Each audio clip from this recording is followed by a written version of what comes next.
This gun lights your firemen, the pilot lights out. This football team is coming into our place. We're standing in our way. This is a game of the heart. Focus and finish. All right, let's get right to what you came here for, and that's this week's Sleeper Starts. Now, I'm going to do something a little different here today and give you picks for just tonight's Thursday night game. Why? Well, we're getting bombarded with questions about so many of these players. So we'll cover the rest of the league tomorrow on This Week in Fantasy Football when I have the king, Scott Engel, in here with me in studio. Now, when the NFL schedule first came out, I had the Saints visiting the Falcons in Week 12 circled as a must-watch. Now, not so much. Or is it? I'm going to go against conventional wisdom here and tell you that this one is going to be a highly competitive game worth watching. As recently as yesterday, I wasn't really looking at it that way at all, but I woke up this morning realizing that I was missing something and that this week was different for a number of the Falcons. Atlanta is playing home in primetime, and while their efforts may or may not be good enough to win this one, I expect Matt Ryan and company to get into an offensive dogfight, making fantasy players who own guys on both offenses extremely happy. Now, the over-under in this game is 53. Consider that number a gift for those of you who like the over that have an interest. Not that any of our viewers do that type of stuff. But hear me now or listen to me later. Atlanta will surpass their over-under number of 21.5 in a score fest tonight. I would absolutely play all the usual suspects for the Saints on the offensive side of the ball. There are really no big secrets there.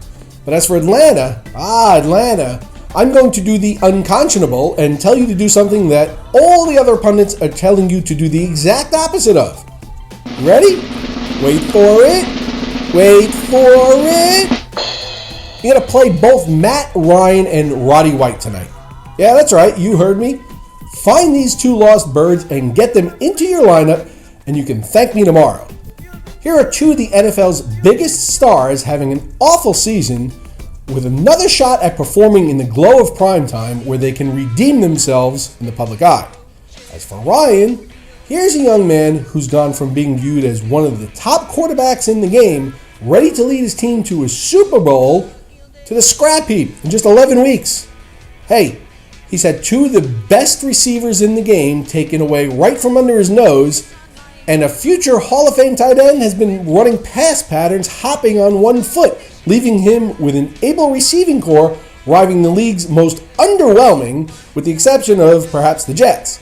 Matt Ryan is not going to miss his chance of getting back in the limelight tonight. Now, as for Roddy White, for the first time all season, he's practiced all week and has not, I repeat, not appeared on the injury report list in any way. Not out, not questionable, not probable, not nothing.